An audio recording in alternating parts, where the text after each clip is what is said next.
अस्सलाम वालेकुम my YouTube family, कैसे हैं आप? उम्मीद है ठीक होंगे, खुश रहें, आबाद रहें। अल्लाह ताला आप सबको अपने हिफ्ज़ व अमान में रखे। जी तो व्यूअर्स, आज हमने आपके लिए बनाए हैं अंडे, आलू और मटर। इतने मज़े के बन के तैयार हुए कि यकीन करें बहुत ही मज़ेदार लगे। आप भी इस रेसिपी को ज़रूर ट्राई करें। सीज़न की सौगातें होती हैं तो बहुत अच्छे लगते हैं, और बच्चे तो इसको ख़ास तौर पे मटरों को बहुत शौक़ से खाते हैं ना। तो उम्मीद है कि आपको ये रेसिपी बहुत ज़्यादा पसंद आएगी। तो अगर आपको हमारी रेसिपी पसंद आती है तो वीडियो को ज़्यादा से ज़्यादा लाइक करें, और अगर अभी तक आपने हमारे चैनल को सब्सक्राइब नहीं किया तो इसे सब्सक्राइब करें। बिस्मिल्लाहिर्रहमानिर्रहीम, शुरू अल्लाह का नाम लेके जो नहायत मेहरबान और रहम करने वाले। सबसे पहले हमने देगची में 1 कप ऑयल का इसमें शामिल कर दिया है, और साथ ही 2 अदद मैंने यहाँ पे प्याज कटिंग किए थे वो हमने इसमें शामिल कर लिए हैं। रफली प्याज यहाँ पे आप कटिंग कर लें, कोई मसला नहीं है, क्योंकि हमने इनको बाद में ग्राइंड करना है। प्याज को हमने यहाँ पे पकाना है इतनी देर तक कि आपका प्याज नरम हो जाए, तो उस वक्त तक हम इसको प्याज को पकाएंगे। और जैसे ही हमारा प्याज थोड़ा नरम होता है, इसमें हम शामिल कर देंगे अदरक लहसुन का पेस्ट। तो यहाँ पे 2 क्यूब मैंने लहसुन की शामिल कर दिए हैं और 1 अदरक का शामिल कर दिया है। इनको हमने इतना ज़्यादा भूनना है कि लहसुन अदरक का कच्चापन ख़त्म हो जाए, और इसका कलर थोड़ा सा चेंज होने तक ना हम तब तक इसको पकाएंगे। ज़्यादा डार्क की तरफ नहीं हमने इसको लेके जाना, बस नॉर्मल सा कलर पिंक सा इसका होकर ना चेंज होगा ना, गोल्डन सा, तो हम वहाँ तक कर लेंगे बस। और इसके बाद हम शामिल करेंगे टमाटर यहाँ पे मैंने लिए हैं 3 अदद। तो टमाटरों को इसके डाल के इसको अच्छी तरह से हम मिक्स कर लेंगे, और फिर इसके ऊपर कवर रख के तो इसको रख देंगे हम थोड़ी देर के लिए दम पे। तो उसके साथ ही हम इसमें शामिल करेंगे मिर्चें। तो मिर्चों के भी मैंने यहाँ पे क्यूब फ्रीज़ किए हुए थे वो मैंने शामिल कर दिए हैं, और इनको अब हम कवर कर देंगे ना। तो तकरीबन 5 मिनट के लिए हमने यहाँ पे इसको कवर करना है। 5 मिनट में आपके टमाटर बहुत अच्छे गल के तैयार हो जाएंगे। तो अब यहाँ पे मैं आपको चेक करवाती हूँ कि हमारे टमाटर गल गए हुए हैं। तो बस टमाटरों को हमने इतना ही पकाना था। तो यहाँ पे हमारा प्याज भी गल गया है, टमाटर भी गल गए हैं। अब इनको हम यहाँ पे कर लेंगे ग्राइंड।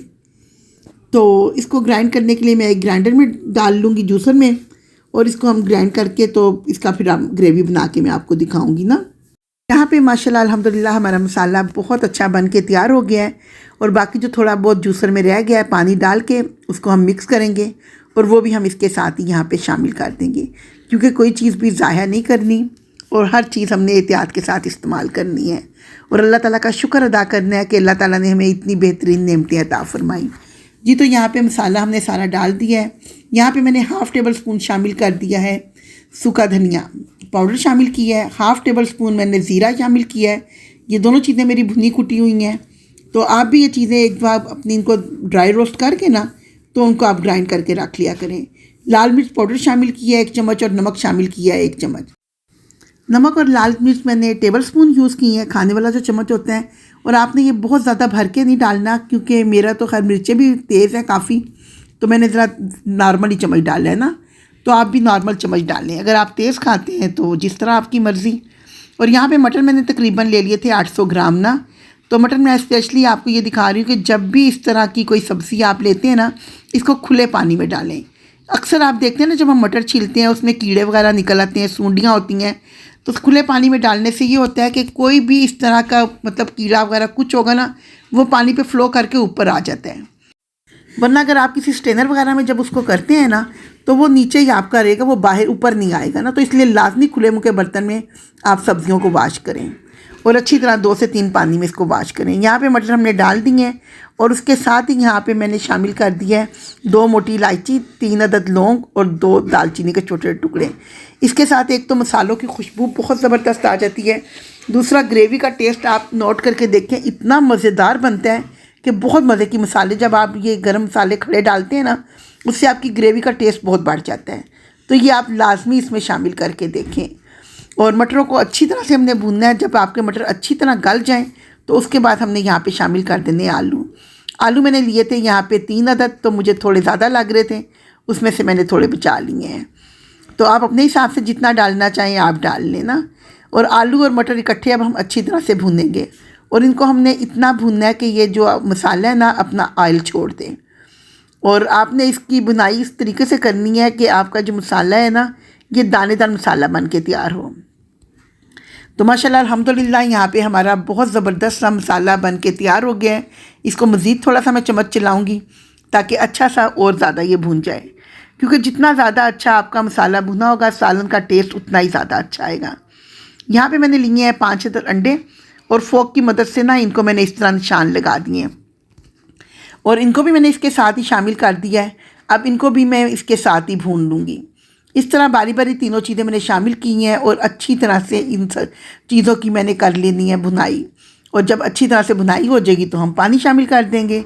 मैंने यहाँ पे तकरीबन 2.5 गिलास पानी के शामिल किए हैं और अपने टेस्ट के हिसाब से आप जितना डालना चाहें आप उतना पानी इसके अंदर शामिल कर लें। तो अब इसको पानी डालने के बाद हम देंगे एक बॉयल और उसके बाद इसको पकने के लिए हम कवर करके रख देंगे। तो फिर पकने के बाद इसकी लुक मैं आपको दिखाती हूँ कि किस तरह का सालन हमारा बन के तैयार हुआ है। तकरीबन यहाँ पे 15-20 मिनट मेरा दम पे सालन बड़ा पकता रहा है। तो अब माशाल्लाह इसकी आप फाइनल लुक चेक करें। अल्हम्दुलिल्लाह ज़बरदस्त ग्रेवी और बहुत ही कमाल का जायका बन के तैयार हुआ है।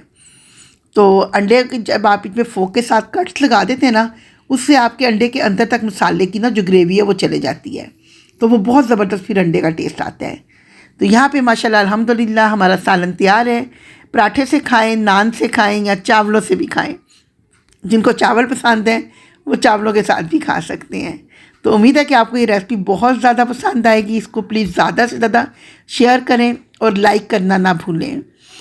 तो अल्लाह ताला हर किसी का दस्तरखान रिज़्क़ हिलाल से भरा रखे और सेहत, तंदुरुस्ती और ज़िंदगी के साथ अपनी हर नेमत खानी नसीब फरमाए। अल्लाह ताला आप सबको सेहत तंदुरुस्ती दे और सब नेमतें अल्लाह ताला खानी आप लोगों को नसीब फरमाए। इसी दुआ के साथ अपना व्लॉग हम ख़त्म करते हैं।